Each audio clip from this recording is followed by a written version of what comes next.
सभी को नमस्ते, सभी को मेरा प्यारा प्रणाम। इस प्यारी सी सुबह में सभी को ओम। आइए, सुबह हो चुकी है और हम सभी लोग योग सत्र से जुड़ने के लिए आ चुके हैं। तो आज सभी लोग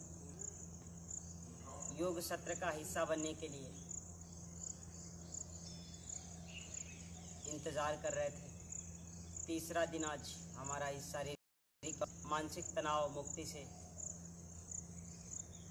जो शिविर चल रहा है, आज लास्ट दिन है और आप लोग पूरी ईमानदारी से, पूरी प्रसन्नता से कुछ बातों को सुने।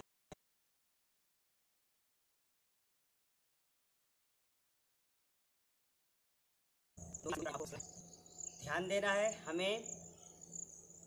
योगी के साथ साथ अपनी दिनचर्याओं को भी परिवर्तित करना है। थोड़ा सा हमें अपनी खान पान पे भी नियंत्रण रखना है। तो उसके बारे में हम लोग आज चर्चा भी करेंगे। आइए सीधे बैठ जाते हैं। हाथों को ध्यान मुद्रा की स्थिति में आप सभी लोग बनाएं। दोनों हाथों को धीरे धीरे हम लोग नीचे की ओर लाते हैं और 3 बार हम लोग पावन ओमकार का जप करते हैं। ओम की चैटिंग कीजिए आप। गहरी सांसों को भरें।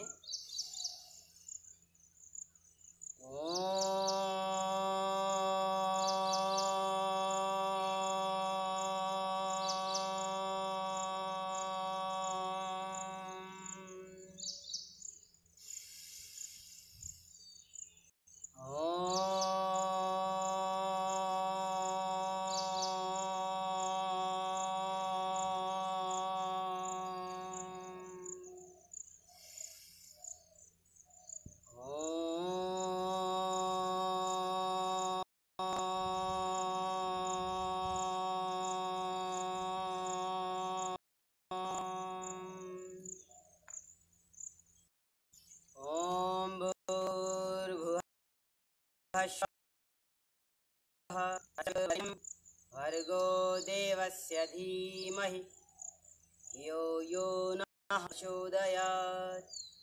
ओम शांति शांति शांति। कुछ देर आप शांत रहें। फिर हम लोग अपनी दोनों हाथों को एक साथ पार्श्व भागों से खोलते हुए धीरे धीरे हम इसे ऊपर की ओर लाते हैं।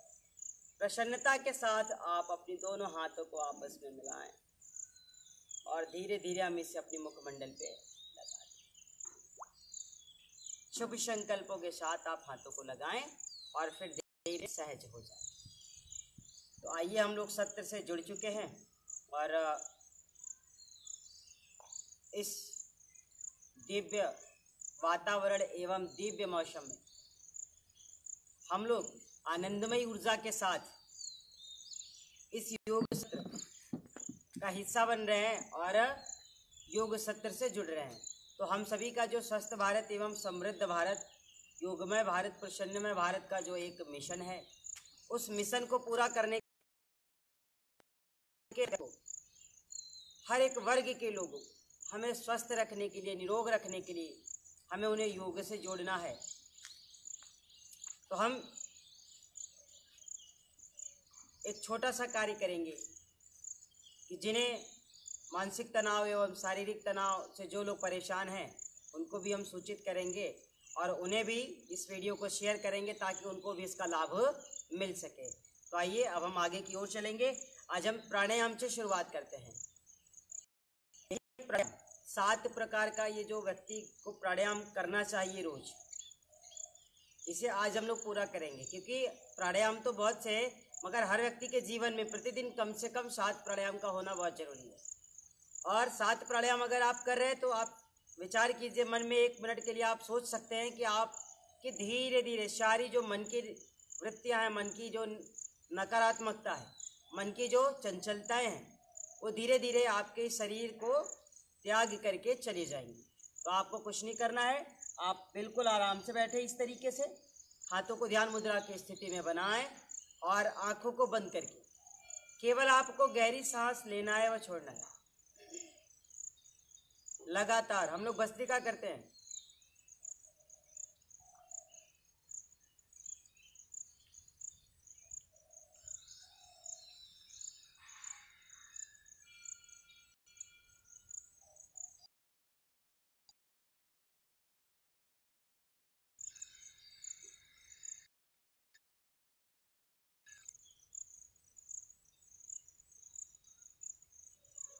लगातार सांसों को लेना है एवं छोड़ना है।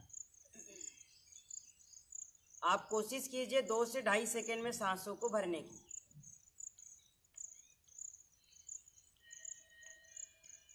और 2 से 2.5 सेकंड में हम सांसों को बाहर छोड़ते हैं। लगातार कीजिए, कम से कम 5 मिनट से लेकर के, इसे हर व्यक्ति को 10 से 15 मिनट तक करना है। आप केवल गहरी सांसों को लीजिए व छोड़िए। हर अंदर आती हुई सांसों के साथ हमारे में संकल्प होता है। हर अंदर आती हुई सांसों के साथ इस प्रकृति की जो दिव्य औषधियाँ हैं, जो दिव्य वातावरण है, आनंदमयी ऊर्जा है, जो शक्ति के स्रोत हैं, वो हर अंदर आती हुई सांसों के साथ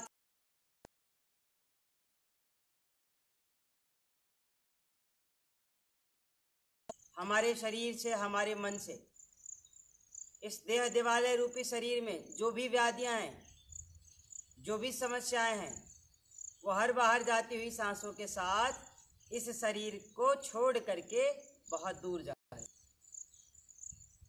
आप लगातार कम से कम 5 मिनट इसे अवश्य करें। हर सांसों के साथ संकल्प हो, जो बीमारी हमें हो उसी का संकल्प करिए कि हर बाहर जाती हुई सांसों के साथ हमारा तनाव दूर जा रहा है। हर बाहर जाती हुई सांसों के साथ हमारा गुस्सा दूर जा रहा है। हमारी हताशा हर बाहर जाती हुई सांसों के साथ दूर जा रही है। हमारी निराशा, हमारा शुगर, हमारा बीपी, आर्थराइटिस, जो भी समस्याएं हैं, वो हर बाहर जाती हुई सांसों के साथ आपके इस देह दिवालय रूपी शरीर से बहुत दूर जा रही हैं। तो आप लगातार कम से कम 5 से 7 मिनट तक भस्त्रिका प्राणायाम का अभ्यास करेंगे, क्योंकि भस्त्रिका प्राणायाम के शरीर के जो कफ रोग है, सांस रोग, छींक है, धीरे धीरे ये सारी समस्याएं क्या होती है, हमारे शरीर से दूर चली जाती है। तो इस तरीके से हमको रोज कम से कम भस्त्रिका प्राणायाम को 5 मिनट से शुरू करना है और धीरे धीरे इसका अभ्यास करना है।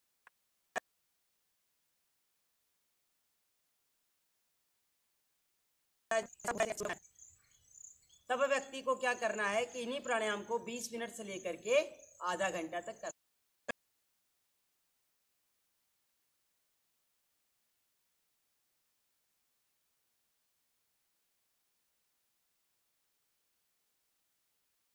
मंडल ओज, तेज, कांति, आभा, चमक की वृद्धि हो जाए, उस प्राणायाम का नाम है कपालभाति।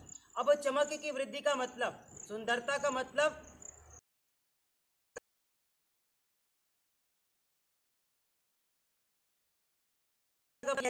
पूरी ऊर्जा बनी रहे, आपका कॉन्फिडेंस लेवल बिल्कुल ऊंचा हो, आप हताश निराश न हो, आप बिल्कुल ऊर्जा से परिपूर्ण रहें। तो आइए सीधे बैठे हैं, हम लोग फिर से कपालभाति प्राणायाम करेंगे एक बार।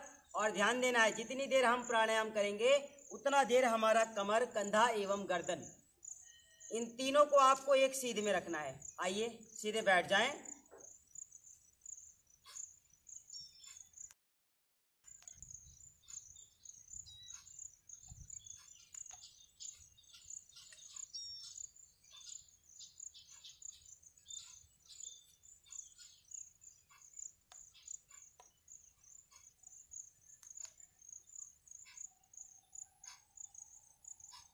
लगातार 1 सेकेंड 1 स्ट्रोक,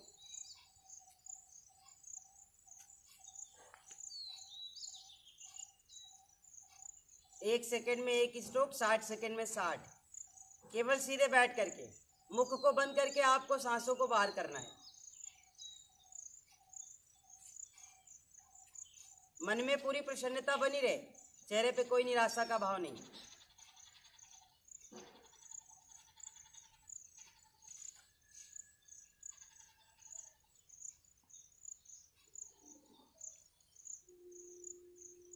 आराम आराम से करते हैं, लगातार करते रहिए, ध्यान से सुनते भी रहें।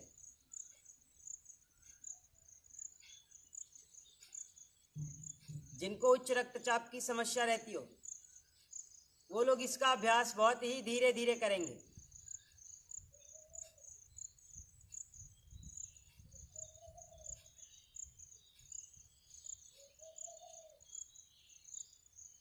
कम से कम आपको 5 मिनट से लेकर के 10 से 15 मिनट तक जब आप इसका अभ्यास करेंगे तो धीरे धीरे आपके शरीर से सभी व्याधियां जो है वो दूर चली जाएंगी।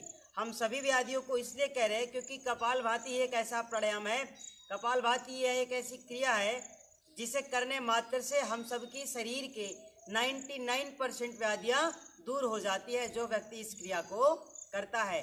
तो बहुत ही अच्छा ये प्राणायाम है, बहुत ही अच्छा ये कपालभाति की क्रिया है। इसे आपको कम से कम 5 मिनट तो अवश्य करना चाहिए।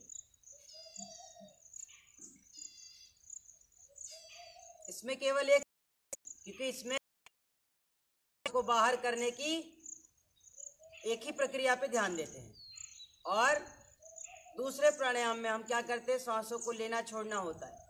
अभी आपको केवल सांसों को बाहर करना है। तो जब आपको केवल सांसों को बाहर करना हो तो आपके मन में केवल एक संकल्प हो कि हर बाहर जाती हुई सांसों के साथ हमारे शरीर से व्याधियां, हमारे शरीर से हताशा, निराशा, गुस्सा, चिड़चिड़ापन जो है, जो तनाव बना हुआ है हमारा, वह हर बाहर जाती हुई सांसों के साथ इस देह देवालय रूपी शरीर से दूर जा रही है। ऐसा आपके मन में संकल्प हो और लगातार आप कम से कम इसे 5 मिनट कीजिए। जिनको शुगर की समस्या है, जिनका शुगर लेवल बढ़ जाता है, ध्यान दीजिए, तनाव का मुख्य कारण और कई बीमारियां भी होती है। आप तनाव से ग्रसित हैं, आप तनाव से परेशान हैं, कपालभाति करते रहेंगे, ध्यान से सुनते रहेंगे। हम तनाव में क्यों चले जाते हैं, हमें शारीरिक थकान क्यों होता है, क्यों? क्योंकि कई बीमारियां ऐसी है जो हमारी शारीरिक व मानसिक थकान का कारण बनती है। किसी का बीपी बहुत बढ़ गया तो भी वो परेशान हो गया, किसी का बहुत ज़्यादा कम हो गया, एकदम लो हो गया तो बिल्कुल हताश, निराश, एकदम शरीर बेजान, शारीरिक रूप से आप अस्वस्थ होने लगते हैं। किसी का शुगर लेवल बहुत ज़्यादा बढ़ जाता है तो चिंता हो जाती है। तो कहने का अर्थ ये कि तनाव हो, चाहे वह शारीरिक हो या फिर मानसिक हो, तो तनाव का कई कारण होता है। कई बीमारियां के कारण, जब बीमारियां घर कर जाती हैं या बीमारियां हावी होती हैं हमारे ऊपर, तब हम तनाव में चले जाते हैं, तब हम डिप्रेशन के शिकार होते हैं। कभी कभी क्या होता है, हम कुछ ऐसा खा लेते हैं, कुछ ऐसा पी लेते हैं, उल्टी सीधी चीजें, जिससे कि हमारा मन भी बिल्कुल खिन्न हो जाता है। ऐसी चीजों का हम सेवन कर लेते हैं जो सेवन नहीं करना चाहिए, तो उस समय भी व्यक्ति का मन खिन्न हो जाता है। कभी कभी चिंता हो जाती है या फिर तनाव हो जाता है। तो तनाव के कई कारण है। ऐसा नहीं कि केवल व्यक्ति सही अपने कार्यों को कर रहा है और निरंतर अपना जीवन चलायमान रखा हुआ है, नित्य प्रतिदिन स्नान आदि से निवृत्त होकर के हर कार्य को कर रहा है और वो तनाव से ग्रसित ना हो। तो तनाव के कई कारण होते हैं। आपको इन सारी चीज़ों से बचना है कि आपका शुगर लेवल कैसे ठीक रहे, आपकी बीपी कैसे ठीक रहे, आपको अर्थराइटिस वगैरह की समस्याएं हैं तो ये आपको परेशान कर रही हैं, ये कैसे ठीक हो। तो कहने का अर्थ ये कि कई बीमारियों की वजह से भी हम कभी कभी बहुत तनाव में हो जाते हैं। तो इन बीमारियों को दूर कैसे किया जाए, ये जो हमारे शरीर में बीमारियां हैं, ये भी तनाव का कहीं ना कहीं एक मुख्य कारण होती है। तो हम तनाव से अगर बचना चाहते हैं तो हमें ध्यान देना होगा कि हमें क्या करना चाहिए। और हम आपको बताना चाहते हैं, कहते हैं कि ना कि योगस्य चित्त वृत्ति निरोध, तो चित्त की वृत्तियों का निरोध हो जाना योग। तो आप योग कीजिए, तो पहले प्राणायाम तो कीजिए, क्योंकि जब आप प्राणायाम करेंगे तभी आप, जब आप श्वासोश्वास की प्रक्रिया करेंगे, जब आपका सांसों पे खुद का नियंत्रण होगा, तब धीरे धीरे आप व्याधियों से दूर होते चले जाएंगे। व्याधियां आपको छोड़ करके बहुत दूर चली जाएंगी। लगातार कीजिए, ध्यान से सुनते हुए रहिए।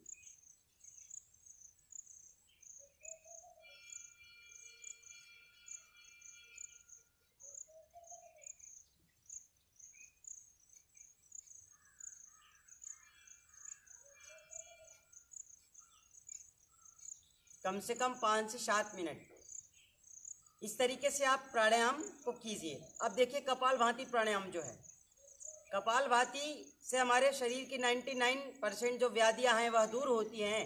तो हमें इस बात का भी ध्यान रखना है कि इसे करना कैसे है। हर सामान्य व्यक्ति कम से कम 5 मिनट करेगा, यह बहुत ही महत्वपूर्ण है। दूसरी बात यह है कि हम जब भी करें 1 सेकेंड में 1 स्ट्रोक करें। जिनको उच्च रक्तचाप की समस्याएं होती है वह लोग क्या करेंगे, इस कपालभाति को बहुत ही धीरे धीरे इसका अभ्यास करेंगे।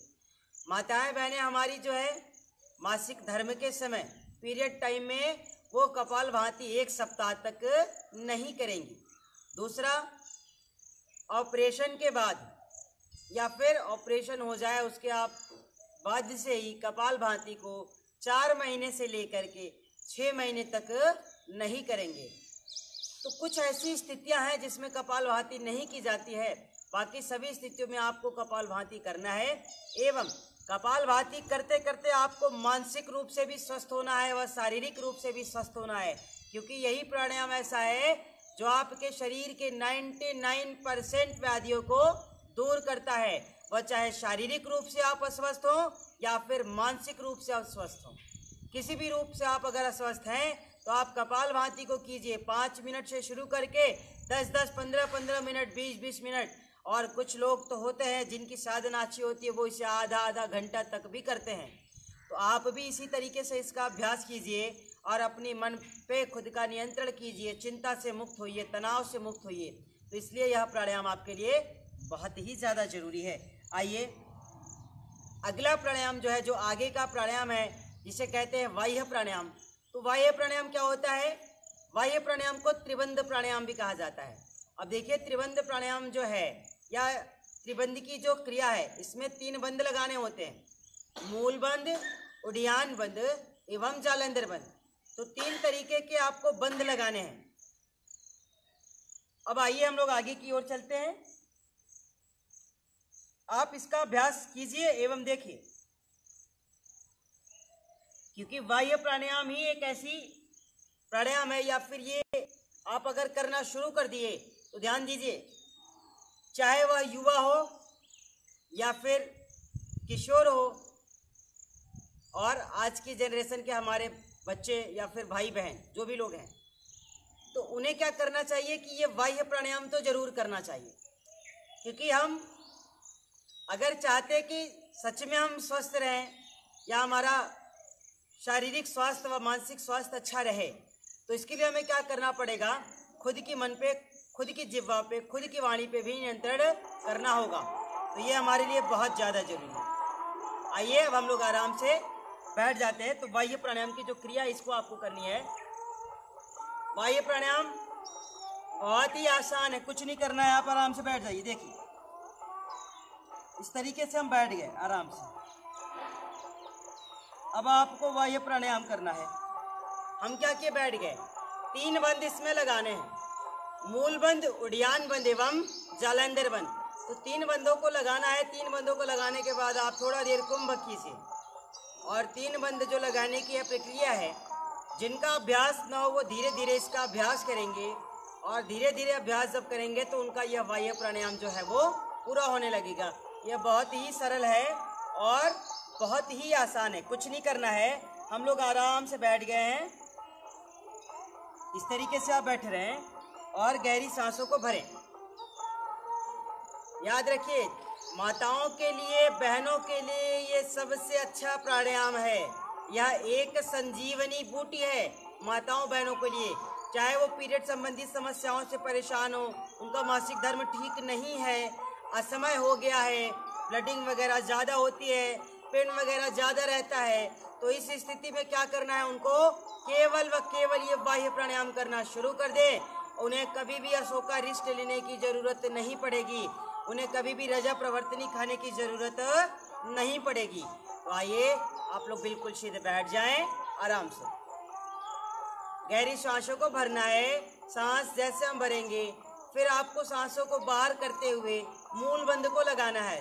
शौच के रास्ते को मूल बंद आप ऊपर की ओर खींचे, गुदाद्वार, और फिर करेंगे उड़ियान बंद, पेट को पीठ से लगाएंगे। फिर करना है हमको जालंधर बंद, अपनी ठोड़ी को छाती से लगाना है। तो आप बिल्कुल सीधे बैठे रहें, सांसों को भरें।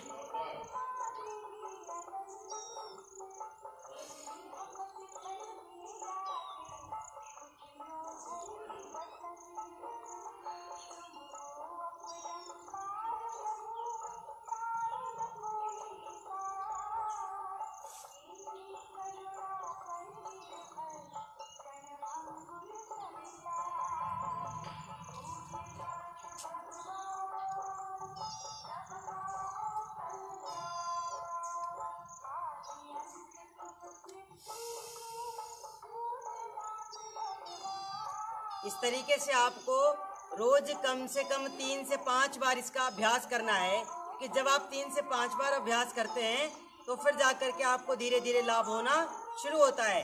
करना क्या है कि जब हम सांसों को बाहर करें तो मूल बंद को ऊपर की ओर खींचते हैं। आप उसके बाद क्या करेंगे, जालंधर बंद, उड़ियान बंद, ये जो क्रियाएं हैं हमारी सही रूप में होनी चाहिए। जब हम मूल बंद लगाए तो उसके बाद हमें उड़ियान बंद नहीं लगाना है। कुछ लोग क्या करते हैं, मूल बंद जैसे लगाए उड़ियान को छोड़ के सीधा जालंधर लगा लिए। तो इस बात को हमको ध्यान देना है कि पहले मूल बंद लगाना है, फिर उड़ियान बंद लगानी है, इसके बाद ही जालंधर बंद को लगाना है। तो आइए एक बार फिर से कर लीजिए। बहुत ही अच्छा अभ्यास है, प्रतिदिन करना है, इसको छोड़ना नहीं है। गहरी सांस को भरें, सांसों को बाहर कीजिए,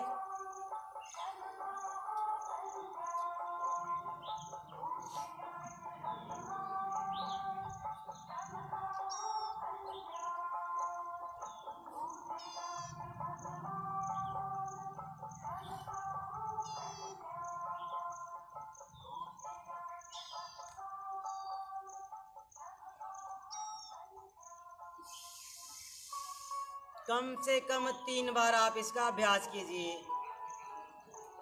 एक बार फिर से,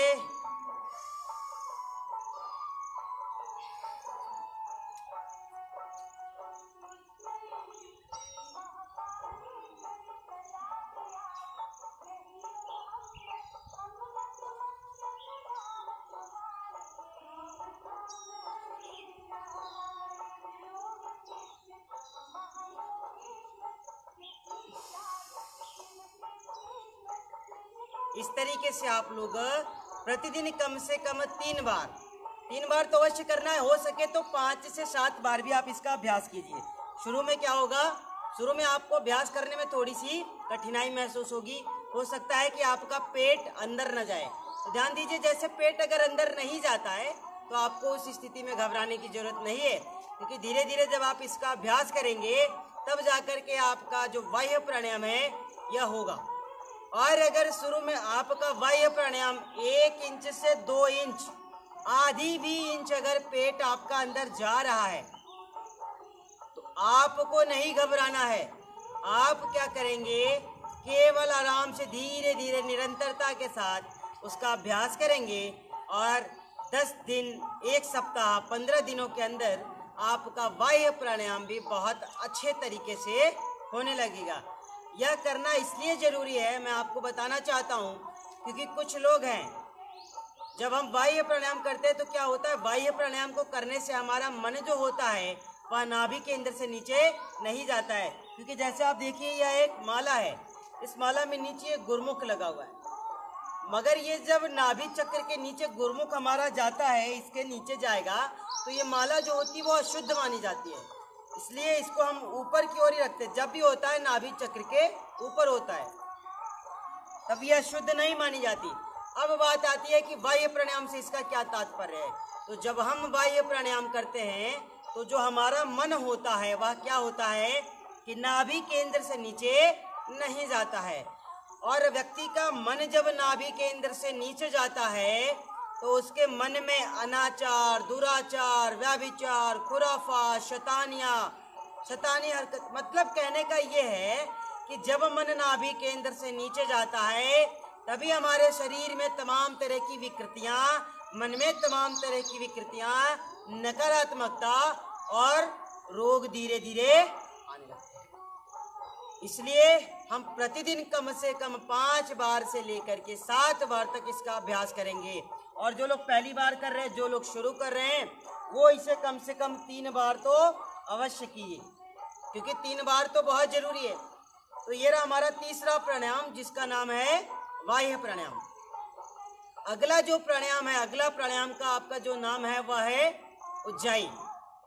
देखिए, उज्जाई प्राणायाम गले के समस्त कफ रोग, टॉन्सिल, थायराइड के लिए होता है।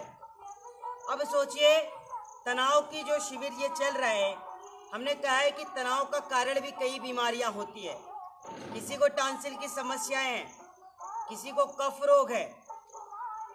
क्या करेगा वो बोल ही नहीं पाएगा, उसकी सांसें भी ठीक नहीं चल रही है, तो उसको कहीं ना कहीं असमंजस लगता है, वो अपने आप को फिट नहीं होता है, इसलिए भी वह तनाव में हो जाता है।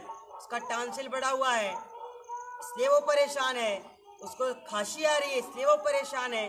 तो क्या करेंगे कि रोज हम इन प्राणायाम की जो हमारे पैकेज हैं 7 प्राणायाम जो हमें रोज करने बहुत जरूरी है, उसको हमें प्रतिदिन करना है। एवं जो चौथा प्राणायाम हमारा है जिसका नाम है उज्जाई प्राणायाम। तो आइए हम लोग उज्जाई प्राणायाम करेंगे। 3 से 5 बार आपको कम से कम उज्जाई प्राणायाम करना है, क्योंकि जब हम उज्जाई करेंगे तभी जाकर के हमारी ये सारी समस्याएं धीरे धीरे दूर होंगी। आप बिल्कुल सीधे बैठें। हमें क्या करना है, कंठ को चोक करना है, अंदर की ओर इसे चोक करना है। और जो लोग पहली बार दूसरी बार अभ्यास करते हैं उन्हें खांसी आ जाती है, और अगर खांसी आ रही है तो आपको घबराने की जरूरत नहीं है। खांसी आ रही तो समझिए आप धीरे धीरे अभ्यास ठीक करने की ओर चल रहे हैं, और फिर जब धीरे धीरे निरंतरता के साथ हमारा अभ्यास बना रहेगा तो फिर धीरे धीरे हमारे साथ ऐसा नहीं होगा। तो अगर आपको खांसी आ जा रही है तो कोई बात नहीं, घबराना नहीं है। आप कंठ को चोक कीजिए और कम से कम 3 से 5 बार आपको उज्जाई प्राणायाम करना है। तो आइए सीधे बैठ जाएं।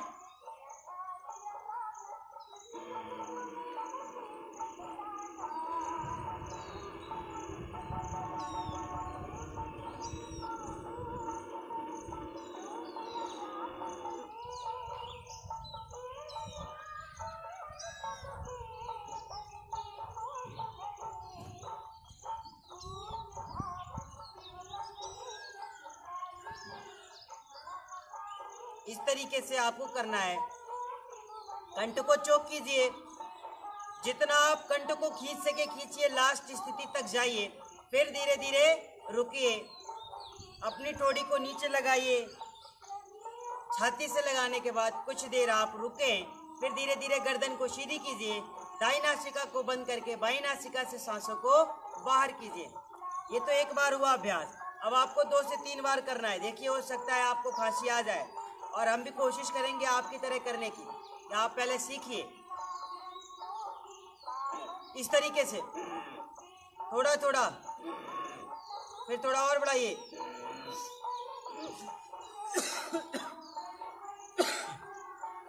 इस तरीके से अगर खांसी आ रही है आपको तो धीरे धीरे आप सोचिए कि आप अभ्यास की ओर बढ़ रहे हैं। 1 से 2 बार और कर लेते।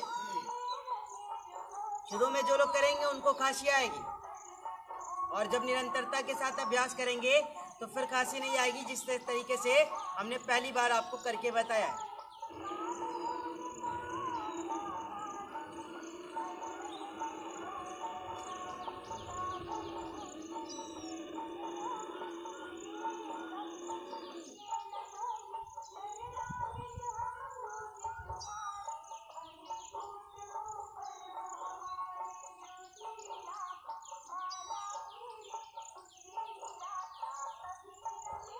इस तरीके से आपको रोज जो है कि उज्जाई प्राणायाम 5 से 7 बार कर लेना है, क्योंकि अगर हम 5 से 7 बार उज्जाई करना शुरू कर दिए तो जो भी हमारी टांसिल वगैरह की समस्याएं हैं, थायराइड की समस्याएं हैं, कफ की समस्याएं हैं, हमारा ये गला बिल्कुल जाम रहता हो, तो क्या करेंगे, उज्जाई कर लिया करेंगे, क्योंकि इसे कर लेने से आपकी ये समस्याएं दूर हो जाएंगी। ये तो रहे हमारे 4 प्राणायाम। अब हम आगे की ओर चलेंगे। जो 5वां प्राणायाम हमारे लिए बहुत जरूरी है।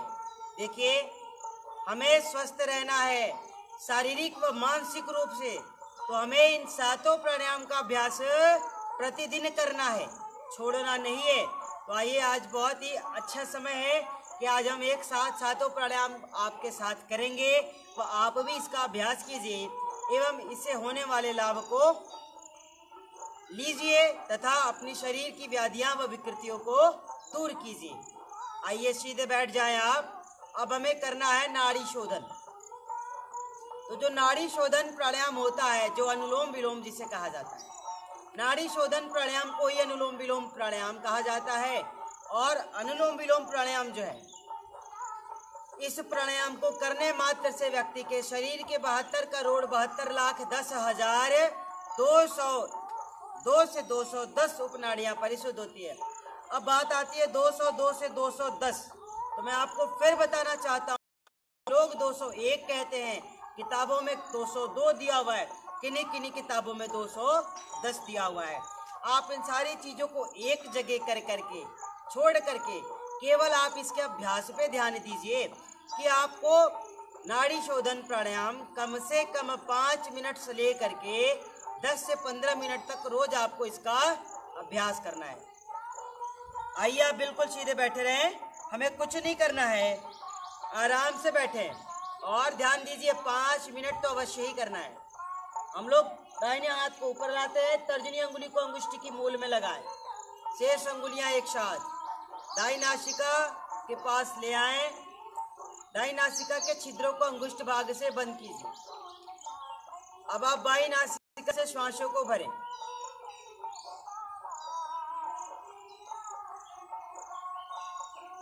पूरी श्वास को भरें और जब हम पूरी सांसों को भर ले तो धीरे धीरे बाई नासिका को बंद करते हैं एवं दाई नासिका से सांसों को बाहर करते हैं।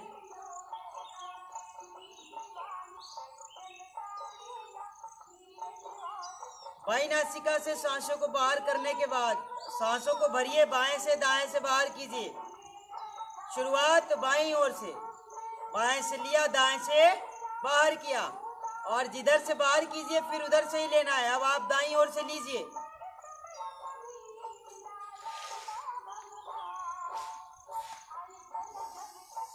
लगातार आंखों को बंद करके बाईं नासिका से लीजिए, दाएं से बाहर कीजिए, फिर दाएं से लीजिए, बाएं से बाहर कीजिए। तो इस तरीके से हम बाएं नाक से सांसों को लेते हैं, दाईं ओर से बाहर करते हैं एवं फिर से दाईं ओर से लेकर के बाईं ओर से सांसों को बाहर करेंगे। अब बात आती है जिनकी अवस्था ज़्यादा है या जिन लोगों को बहुत ज़्यादा देर तक आधे आधे घंटे अगर इसका अभ्यास करना हो और उनकी आदत नहीं है बिल्कुल सीधे बैठ के इस तरीके से करने की, तो इस स्थिति में वो क्या करेंगे, आराम से हाथों को नीचे लाएंगे और फिर धीरे धीरे इसका अभ्यास करेंगे।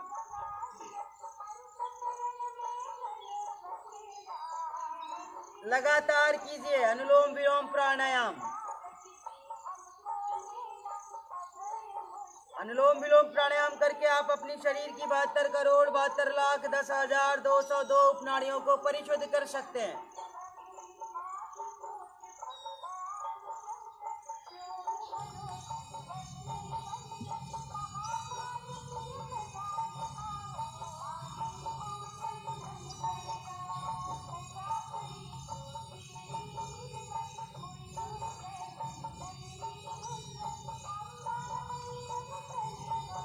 इस तरीके से आपको नाड़ी शोधन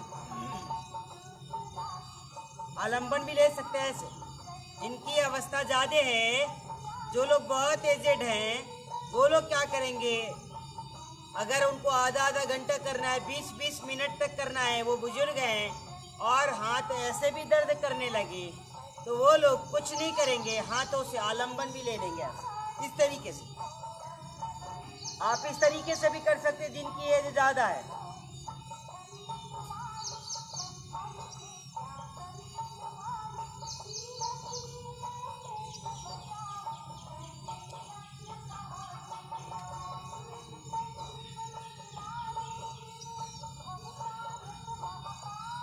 तो इस तरीके से आपको प्रतिदिन जो है नाड़ी शोधन करना है। अब आप ध्यान दीजिए, किसी भी तरह का तनाव हो, किसी भी तरीके का आपको शारीरिक या मानसिक थकान हो, आप अगर केवल अनुलोम विलोम की इस प्राणायाम को, अनुलोम विलोम की इस क्रिया को अगर आप करते हैं और 10 मिनट 15 मिनट तक अगर आप इसका अभ्यास करते हैं, तो सोचिए कि केवल इसके करने मात्र से जब आपके शरीर के 72 करोड़ 72 लाख 10,202 प्राणियां जब आपकी परिशुद्ध होती हैं, आपके मन में कभी तनाव रहेगा या आपके मस्तक में, आपके शरीर में कभी कोई रोग रहेगा? ऐसा हो ही नहीं सकता है। जो व्यक्ति रोज आधा आधा घंटा तक इसका अभ्यास करता है, 20-20 मिनट तक इसका अभ्यास करता है, उसकी शारीरिक जो व्याधियां हैं, जो जी बहुत पुरानी हो, वो क्या होती है कि धीरे धीरे इस शरीर का त्याग करके बहुत दूर चली जाती है। दूसरी बात, अगर युवा हैं, युवाओं के अंदर बहुत चंचलता होती है, छोटी छोटी बात में गुस्सा आता है, चिड़चिड़ापन हो जाता है, तनाव में चले जाते हैं। जब ऐसी समस्या जब होती है तब क्या होता है कि उन्हें कुछ नहीं करना चाहिए, केवल व केवल प्राणायाम का अभ्यास करें। क्योंकि जब वो नाड़ी शोधन प्राणायाम का अभ्यास करेंगे तो धीरे धीरे इन सारी समस्याओं से निजात मिल जाएगी। जिनका शुगर लेवल बढ़ जाए, जिनकी बीपी बढ़ जाए, वो लोग इसको रोज करेंगे बिना रुके। जिनको नींद नहीं आती है, जो रात रात भर जगा करते हैं, निद्रा की समस्या से परेशान है, जिनको आंखों की समस्या है, जिनको सर में दर्द बहुत ज़्यादा रहता है, वो सभी लोग इसका अभ्यास करेंगे। क्योंकि तनाव का कई कारण होता है, हमने बताया। कहीं न कहीं हमारे शरीर में जो व्याधियाँ हैं, कोई न कोई व्याधियाँ भी हमारे तनाव का कारण होती है। इसलिए हम ऐसा प्राणायाम करें, ऐसी क्रिया करें जिससे कि हमारे न तो शारीरिक रूप से हम थक सकें और न हम मानसिक रूप से थक सकें, तो हमारे शारीरिक व मानसिक संतुलन जो है वो दोनों ठीक रहे। आइए आगे की ओर चलेंगे। अब जो अगला प्राणायाम है आपको उसको करना है, तो आगे का जो प्राणायाम है उसका नाम है भ्रामरी प्राणायाम। अब देखिए, भ्रामरी, भंवरे की तरह गुंजन करना। भ्रामरी मात्र करने से किसी भी तरह की अगर आपको थकान है या फिर आपके अंदर बहुत चिड़चिड़ापन है, दौरे वगैरह पड़ते हैं, बच्चों को चक्कर आता है, बच्चे गिर जाते हैं, चलते चलते चक्कर आया, वो गिर गए, अचानक घर में चल रहे और गिर गए, बेड पे गिर गए, चौकी पे गिर गए, कहीं भी गिर गए, फर्श पे गिर गए, ऐसे लोग जिनको दौरा पड़ता है, वो लोग जब दौरा पड़ता है तो कहीं भी गिर जाता है व्यक्ति, मुंह से गाज तक आने लगती है। जिनकी याददाश्त कमजोर है उनके लिए, जो लोग हमेशा कुछ न कुछ सोचते रहते हैं, गलत तरह की चीजें, गलत सही उनके मन में चलता रहता है, उनका विचार अच्छा नहीं होता है, उनकी विचारधाराएं बिल्कुल परिवर्तित की जाए, उनकी विचारधाराएं बिल्कुल बदल दी जाए या वो बदल जाए, इसके लिए आपको प्रतिदिन भ्रामरी प्राणायाम का 10 से 15 बार अभ्यास करना है। अब आप ध्यान दीजिए कि हमारे घर में जो छोटे छोटे बच्चे जिनकी याददाश्त बहुत कमजोर है, जो किसी चीज को एक बार पढ़ते हैं याद नहीं होती है, बार बार पढ़ते हैं याद नहीं होती, ऐसे लोग अपनी याददाश्त को भी ठीक करने के लिए कम से कम रोज भ्रामरी प्राणायाम का अभ्यास करें। और जो सो नहीं पा रहे वो लोग भी, अनिद्रा से परेशान है, रात रात भर नींद नहीं आती है, ऐसे लोग रोज इस प्राणायाम का अभ्यास करें तथा शारीरिक व मानसिक रूप से स्वस्थ होने के लिए रोज इसे 10 से 15 बार 20 बार इसका अभ्यास करें। आइए आराम से सीधे बैठ जाएं, अंगुष्ठ भाग से कान की कीप को बंद कीजिए, तर्जनी को आप माथे पे लगाएं, शेष अंगुलियां एक साथ।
सहज हो जाएं,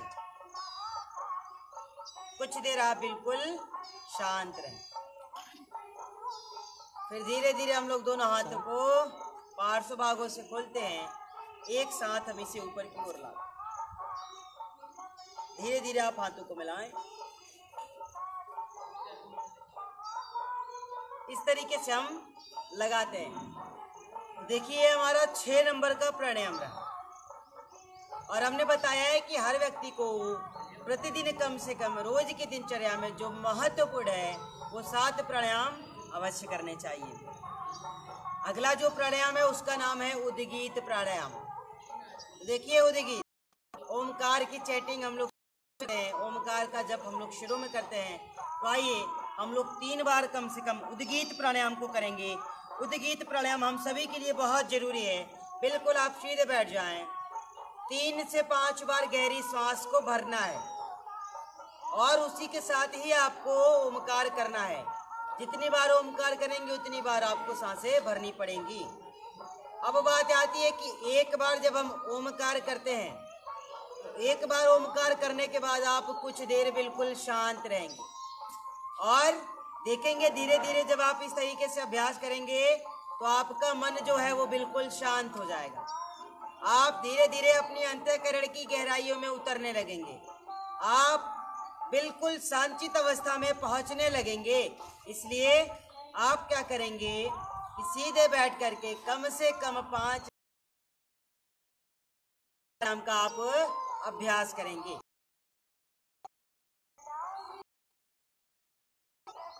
एक बार अभ्यास करके थोड़ा देर रुकना।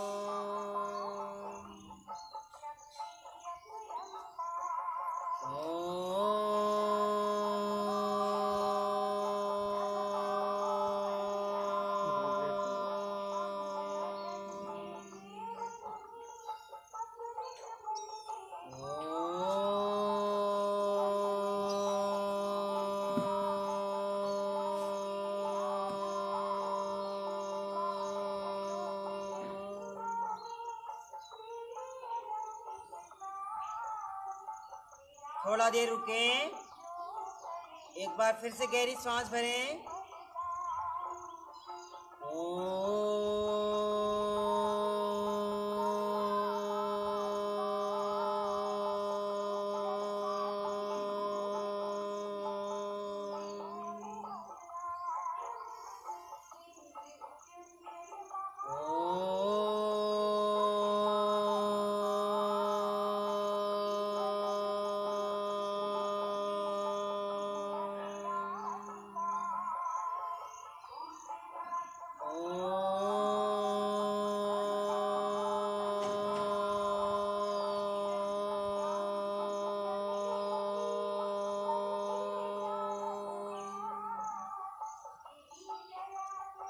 एक बार करने के बाद आप कुछ देर शांत रहेंगे, फिर दोबारा आप ओमकार की चैटिंग करेंगे। तो इस तरीके से आप रोज कम से कम 10 से 20 बार,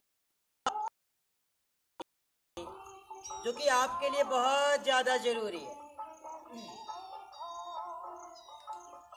इस तरीके से हम लोगों ने 7 प्राणायाम।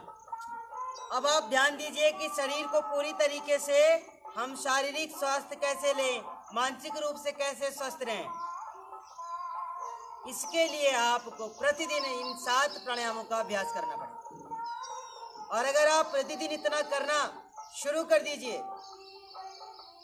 अगर आपके जीवन में इतना अभ्यास बन जाए तो आप न तो शारीरिक रूप से अस्वस्थ रह सकते हैं और न ही मानसिक रूप से। याद रखिए, योगासन तो चाहिए, योगाभ्यास तो ठीक ही है, आपको प्राणायाम बहुत जरूरी है जो कि करना है। इसको आपको छोड़ना नहीं है, क्योंकि जब आप प्राणायाम को नहीं छोड़ेंगे तब आप ध्यान दीजिए, आप कभी अस्वस्थ नहीं रह सकते हैं, आप कभी तनाव में नहीं जा सकते हैं। वह किसी भी तरह का तनाव क्यों ना हो, वह तनाव का कारण कोई भी क्यों ना हो, मगर आप तनाव से ग्रसित नहीं हो सकते हैं। इसलिए आपको प्रतिदिन इन 7 प्राणायामों का अभ्यास करना है, इसको छोड़ना नहीं है। 7 प्राणायाम के अभ्यास के बाद आपको एक और अभ्यास जो है रैबिट पोज को भी रोज कम से कम 10 से 20 बार करना है। आप देख लीजिए, बहुत ही आसान है, केवल एक अभ्यास, बहुत ज्यादा करने की कोई जरूरत नहीं है आपको। आप केवल एक अभ्यास कीजिए। देखिए,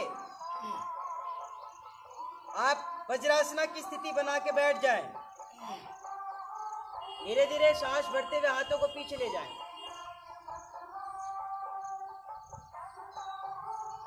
श्वास बार, धीरे धीरे हाथ वापस लाएं।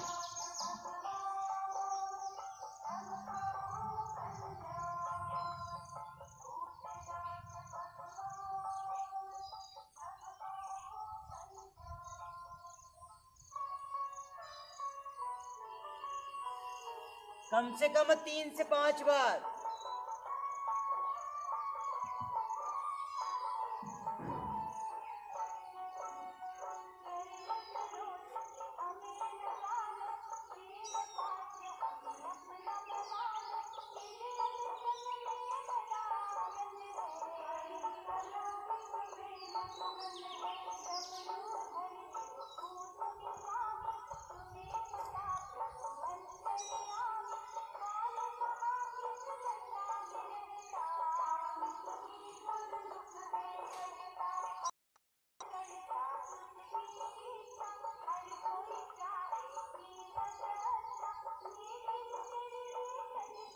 इस तरीके से आप लोग रोज कम से कम 5 से 7 बार से लेकर के 10 से 12 बार तक आपको इसका अभ्यास करना है।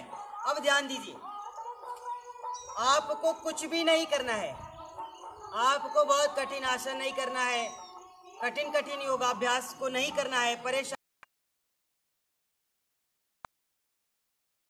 केवल आप लोग प्राणायाम कीजिए, और जब आप प्राणायाम का अभ्यास करेंगे तो याद रखिए कि हर व्यक्ति के जीवन में ये 7 प्राणायाम जो है वह बहुत ही महत्वपूर्ण है, अति महत्वपूर्ण है। कहते किसी चीज की अति खराब होती है, मगर यह प्राणायाम आपके लिए अति महत्वपूर्ण है, क्योंकि अगर आप प्राणायाम का अभ्यास करना शुरू कर दिए तो याद रखिए कि आप शारीरिक रूप से भी स्वस्थ होंगे। क्यों स्वस्थ होंगे, इसका कारण है, आप जब भी प्राणायाम करेंगे तो आप शारीरिक रूप से कैसे स्वस्थ होंगे आपको बताते हैं, और मानसिक रूप से कैसे स्वस्थ होंगे। मानसिक संतुलन आपका ठीक कैसे होगा, तनाव से आप कैसे मुक्त होंगे। देखिए, जब हम प्राणायाम करते हैं तो प्राणायाम से ही हमारा शुगर लेवल ठीक होता है, प्राणायाम से हमारी बीपी ठीक होती है, प्राणायाम से जोड़ों का दर्द की समस्या आपका सही हो जाएगा, माइग्रेन की समस्या, निद्रा की जो समस्या है वो आपकी ठीक हो जाएगी, सर में दर्द, चिड़चिड़ापन, गुस्सा आना, स्वभाव में परिवर्तन, ये सारी चीजें आपकी धीरे धीरे केवल व केवल प्राणायाम से ठीक हो जाएंगी। और सोचिए, जब प्राणायाम करने से हमारे एक एक व्याधियां ठीक होने लगेंगी, चाहे वह गठिया हो, सर में दर्द हो, किसी को शुगर हो, बीपी हो, माइग्रेन हो, जो भी समस्या है, जब ये प्राणायाम के माध्यम से धीरे धीरे ठीक होना शुरू हो जाएंगी तो फिर आपका तनाव भी धीरे धीरे कम होना शुरू हो जाएगा। और जब व्याधियों के साथ आप अपने मन पे बिल्कुल कंट्रोल करने लगेंगे, कहने का अर्थ ये कि आपका मन पे भी नियंत्रण होने लगेगा, आपका चित्त जो है वो बिल्कुल परिशुद्ध होने लगेगा। और जब आपका चित्त परिशुद्ध होने लगेगा, जब आपकी चित्त की वृत्तियां अच्छी होने लगेंगी, चित्त की जो विकृतियां हैं वो धीरे धीरे हमारे शरीर को छोड़ करके चली जाएंगी, हमारी मन को छोड़ करके चली जाएंगी, हमारे मन से और मन स्थिति से ही बिल्कुल दूर चली जाएंगी। तो ये केवल और केवल प्राणायाम कर लेने मात्र से आपकी सारी समस्याओं का निदान हो सकता है। दूसरा जो हमने बताया कि रैबिट पोज, तो ये तो बहुत जरूरी है। जो लोग चिंता में रहते हैं, तनाव में रहते हैं, डिप्रेशन से परेशान हैं, शिकार हो चुके हैं, वो लोग रैबिट पोज को कम से कम 5 से 7 बार से लेकर के 10 से 12 बार तक प्रतिदिन इसका अभ्यास करें। तो आज की जो सत्र रहे, आज के सत्र में आपको केवल प्राणायाम के बारे में, क्योंकि ये 7 प्राणायाम था, ये हमारे लिए बहुत ज़्यादा महत्वपूर्ण था, और अगर ये छूट जाता तो भी अच्छा नहीं, क्योंकि केवल प्राणायाम के माध्यम से हम कैसे स्वस्थ हो सकते हैं, कैसे निरोग हो सकते हैं, कैसे हमारा शारीरिक स्वास्थ्य के साथ साथ मानसिक स्वास्थ्य भी अच्छा हो सकता है, यह हमारे लिए बहुत ही महत्वपूर्ण था। तो आज का जो सत्र है, आज का सत्र केवल इसी के लिए है आपका। अगले सत्र में हम आपसे फिर मिलेंगे और तब तक आपको कुछ बातों का ध्यान रखना है। देखिए, आपकी कक्षाएं जो चल रही है लगातार अभी कई दिनों से, अभी किन्हीं विशेष कारणवश कुछ परिस्थितियां अनुकूल न होने के कारण आपकी कक्षाएं अगले संदेश तक 2 से 3 दिनों तक के लिए स्थगित रह सकती हैं। तो हो सकता है 2 दिन, 3 दिन भी हो सकता है, इसलिए मैंने इसे 2 से 3 दिन कहा है। तो आगे की जो आपकी जो कक्षा है, आज तो आपकी कक्षा हो गई, अगले 2 से 3 दिनों तक आपकी कक्षाएं जो है वो स्थगित रहेंगी। मगर ध्यान दीजिए, आपको आगे की कक्षा स्थगित होने के बारे में जानकारी मिल गई, मगर इस चीज़ को आप मत सोचिए कि आपको योग नहीं करना है, 3 दिन आप भी स्थगित रहेंगे। ऐसा नहीं करना है। आपको 3 दिन योगाभ्यास करना है। आपको 3 दिन वो सारी चीज़ें करनी है जो आपको बताया गया है, जिन प्राणायाम के बारे में आपको बताया गया है, जिन योगासन के बारे में आपको बताया गया है, आपको उसका निरंतर अभ्यास करना है। और जिन लोगों को योग फिर भी नहीं समझ में आ रहा है या फिर वो योग करना चाहते हैं, तो पेज पर जाएंगे, आपको तमाम तरह की वीडियो मिल जाएगी। पेज पे आपके ढेर सारी वीडियोस पड़ी हुई हैं। आप पेज पे जाइए, किसी भी वीडियो को उठा करके देखिए। आप MDVTI के पेज पर भी वीडियो को उठा करके देख सकते हैं। आपको अगर देखना हो, आप योगी ज्वाला के भी पेज पर वीडियोस को जा करके देख सकते हैं। तो आप क्या करेंगे कि पेज पे जाइए और पुरानी वीडियो को उठा करके देखिए, और आपको उसमें रोगानुसार योग भी कराया गया है, तो आप उसका अभ्यास करेंगे। साथ ही साथ जिनको और भी समस्याएं होंगी, तो वो लोग क्या करेंगे कि YouTube चैनल, योगी ज्वाला की YouTube चैनल पे भी आपको वीडियो मिल जाया करेंगी, तो आप वहाँ भी देख सकते हैं।